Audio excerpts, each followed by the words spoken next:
Bonjour à vous tous et bienvenue sur ce plateau de questions ouvertes. Alors comme chaque semaine, nous allons tenter de décrypter l'actualité pour mieux la comprendre. Nous le faisons avec des éditorialistes des médias chrétiens et cette semaine, j'ai le plaisir d'accueillir ici Guillaume Goubert. Bonjour. Bonjour. Vous êtes rédacteur en chef au quotidien catholique La Croix. Ouais.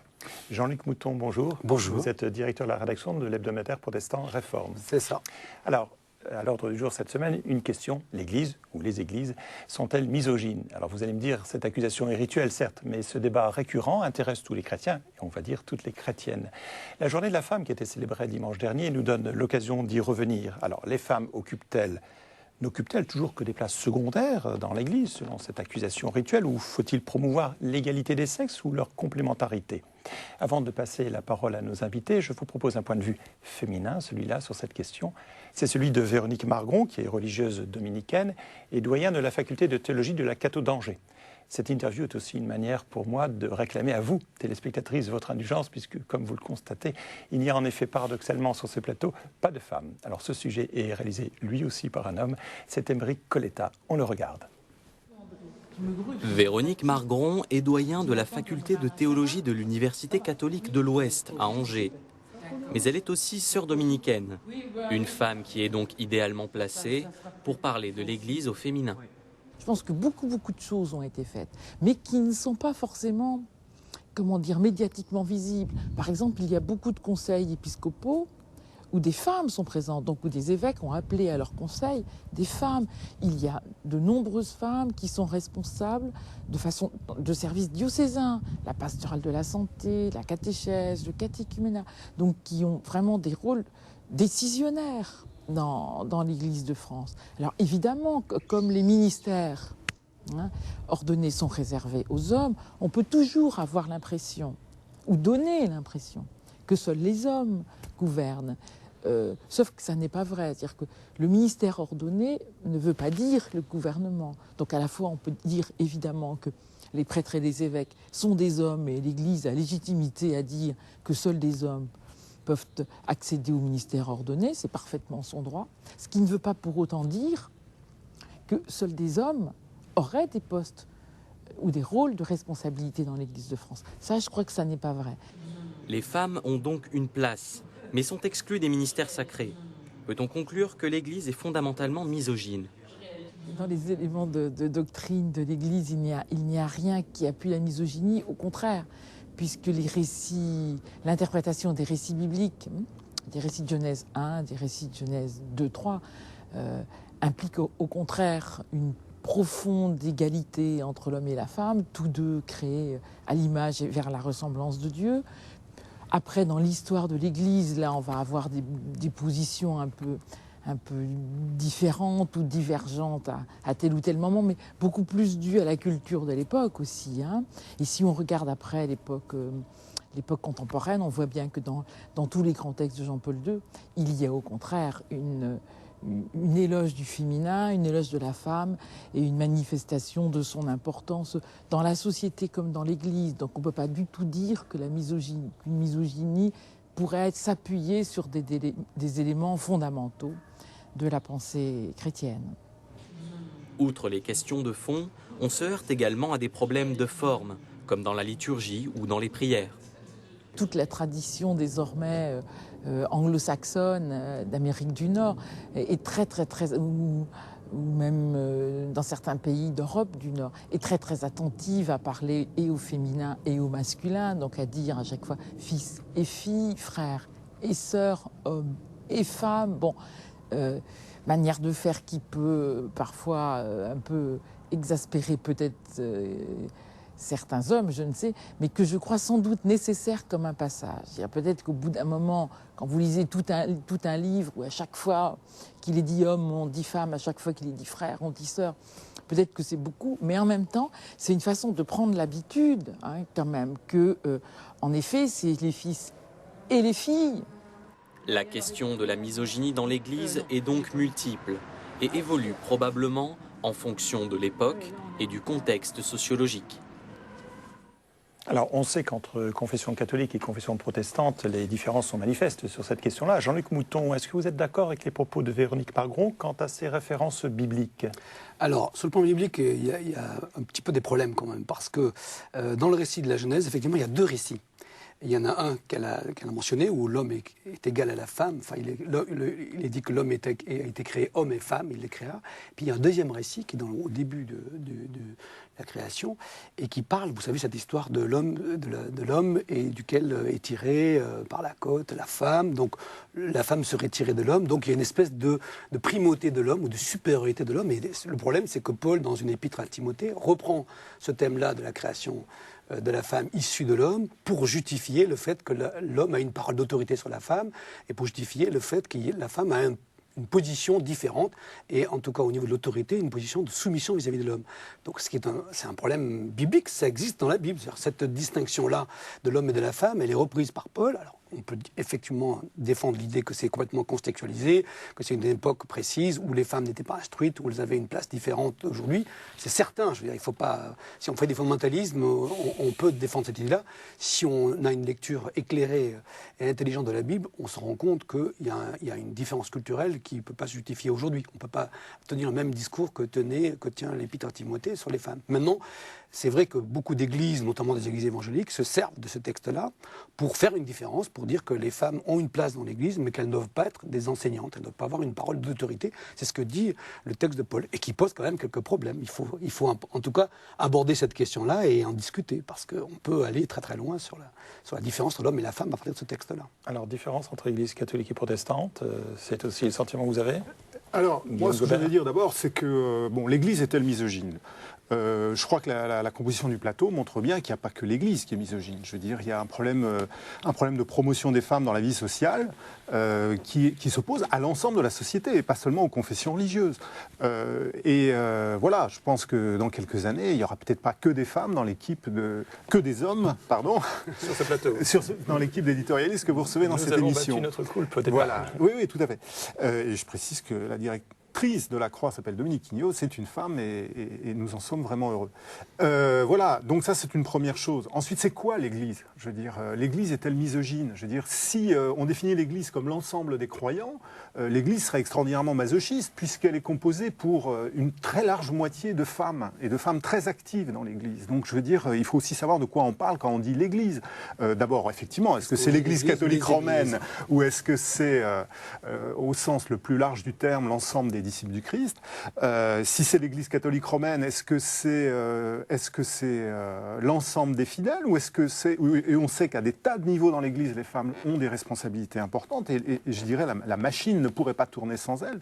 Ou est-ce qu'on parle seulement, effectivement, de la question du pouvoir dans l'Église? Je vous rappelle, Guillaume, un chiffre, 38 000 religieuses catholiques environ pour 8 000 religieux catholiques. On sait bien, en effet, que les femmes, en tout cas dans les églises catholiques, on reviendra sur les églises protestantes, les femmes sont très présentes quantitativement. Mais est-ce que la question, ce n'est pas toujours la question du pouvoir, autrement dit des responsabilités exercées par les femmes?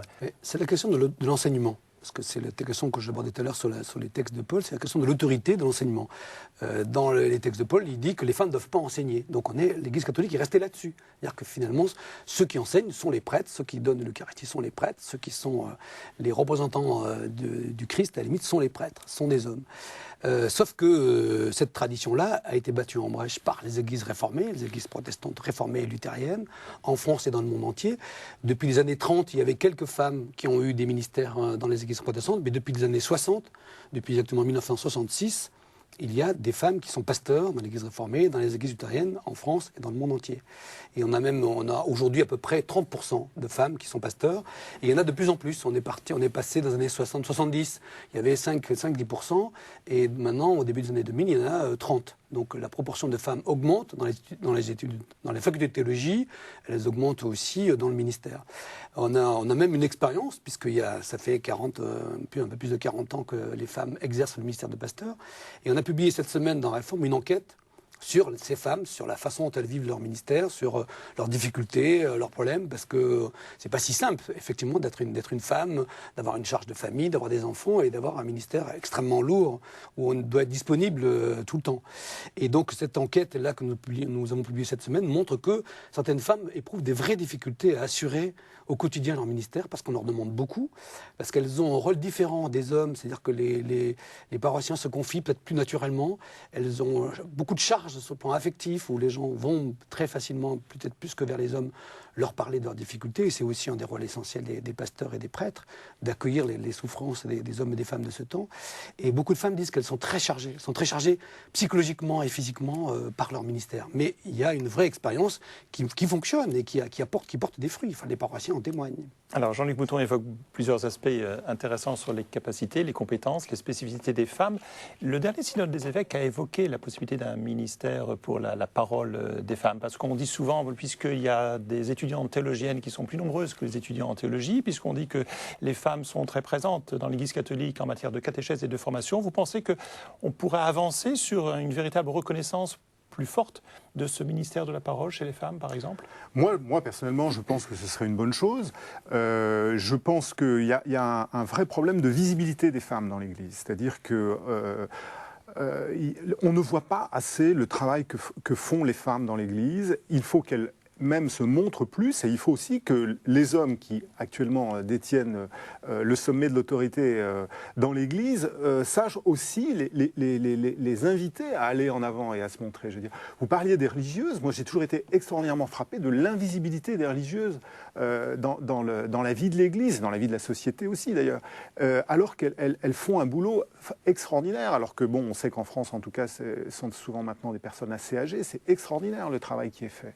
Et je trouve que, alors on nous dit c'est l'ordination réservée aux hommes, c'est pas un problème de pouvoir. La question n'est pas là. Moi je dis ok, mais dans ce cas-là, là où on peut donner du pouvoir aux femmes, donner du pouvoir aux femmes. Et si on regarde par exemple le Vatican, la plus haute responsabilité qu'un non-prêtre puisse occuper au Vatican, c'est sous-secrétaire. Je ne rentre pas dans les détails, mais sous-secrétaire.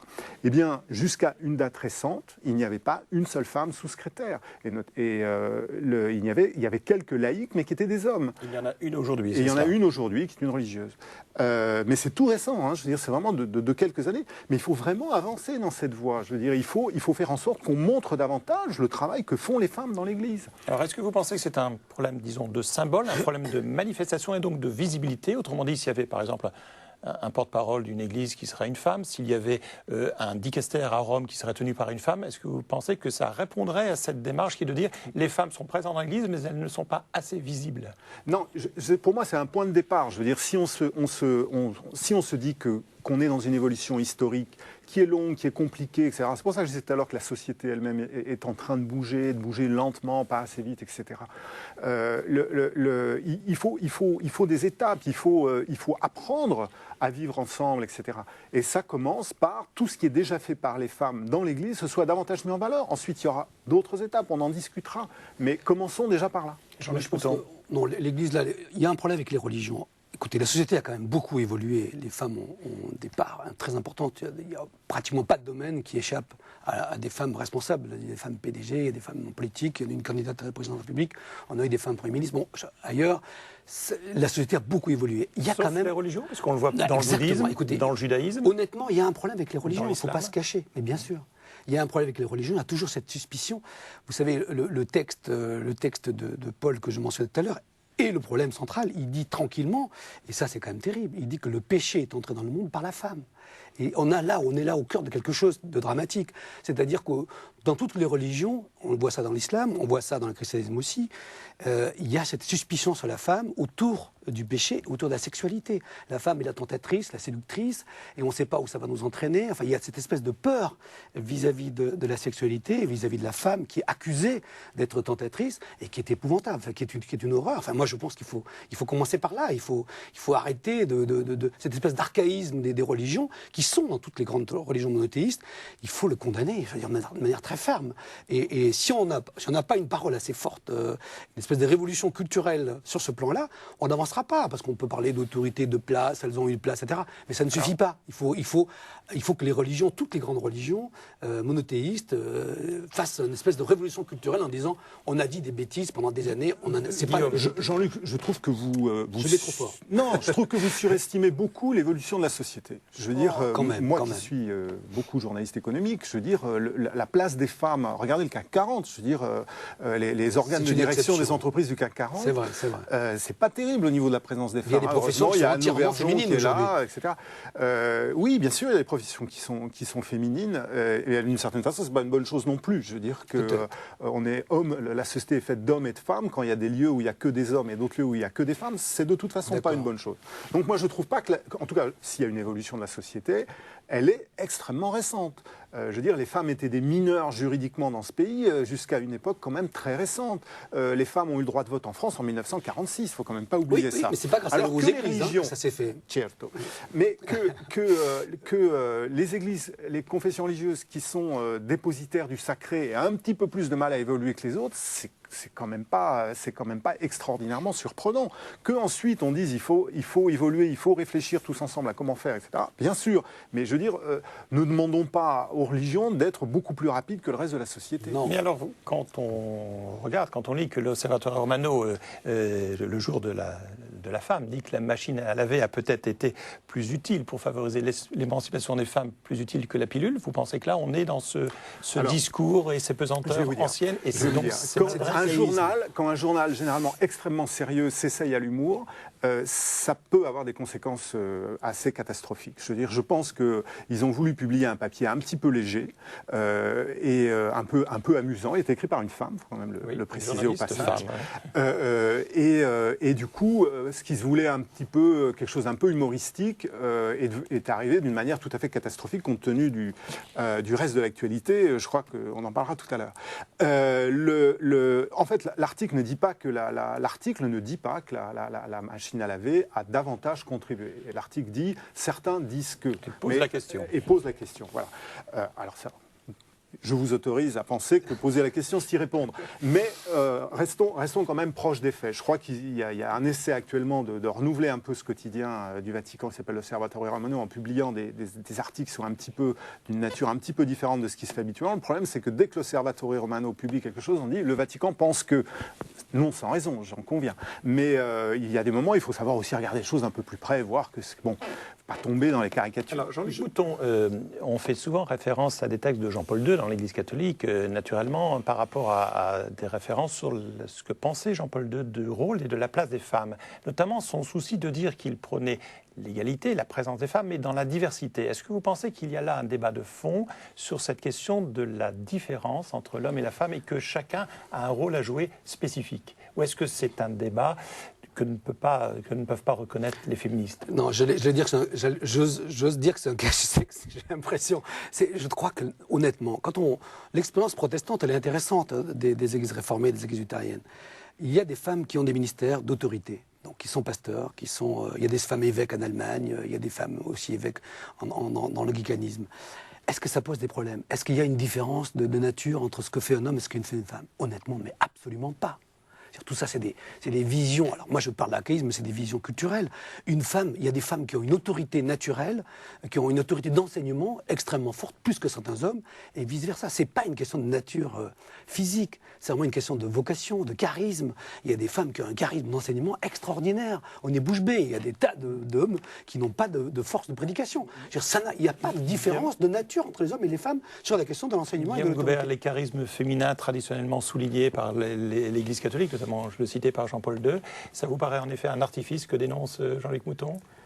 Je ne dirais pas un artifice, je pense qu'il est quand même nécessaire, dans la société telle qu'elle est aujourd'hui, de rappeler que les hommes et les femmes, ce n'est pas la même chose. Et qu'il y a des différences entre nous qui ne sont pas seulement anatomiques. Il y a des différences qui sont dans les capacités.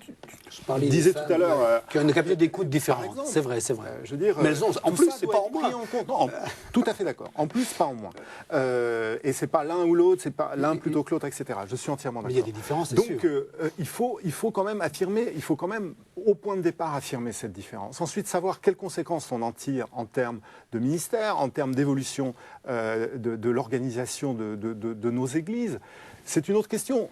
moi, je comprends en même temps que les responsables religieux, y compris ceux qui sont les plus avancés dans la réflexion sur cette question, se montrent en même temps prudents. Je veux dire, on voit bien, par exemple, dans ce qui s'est passé dans l'église anglicane autour de l'ordination des femmes, pas seulement de l'ordination des femmes, parce qu'il y a aussi la question de l'homosexualité, oui. etc. Mais ça a quand même provoqué un certain nombre de tensions, hein, voire des ruptures. Bien Donc, sûr, les gens ne sont pas si... c'est pas si simple. Il faut travailler. Nous n'épuiserons pas ce débat naturellement, vous le savez. Je vous propose de passer à notre rubrique suivante, à la une. Guillaume Goubert, la Croix avait matière à profusion pour souligner différents éléments cette semaine. Tout à fait, et notamment dans l'édition de jeudi matin, il y a un dossier important sur comment les catholiques font face à la question de l'avortement.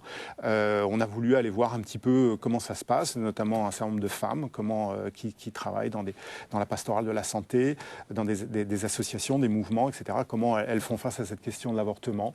Donc en ce moment, il y a une actualité extrêmement riche. Jean-Luc Mouton, dans Réforme. Alors nous sommes toujours en train d'essayer de comprendre ce qui se passe, ce qui nous arrive, ce qui s'est passé dans le monde autour de la crise. Et nous avons un très très long entretien avec Michel Rocard qui est sur 3-4 pages, et qui est formidable comme Rocard peut l'être, génial, qui explique les choses. On a l'impression que oui, c'est une évidence, parce qu'on a parlé. Et on a parlé avec Rocard aussi de son protestantisme, parce que vous savez qu'il est réformé, de conviction, d'engagement, parce que sa jeunesse était très, très engagée dans les milieux protestants, dans le scoutisme protestant.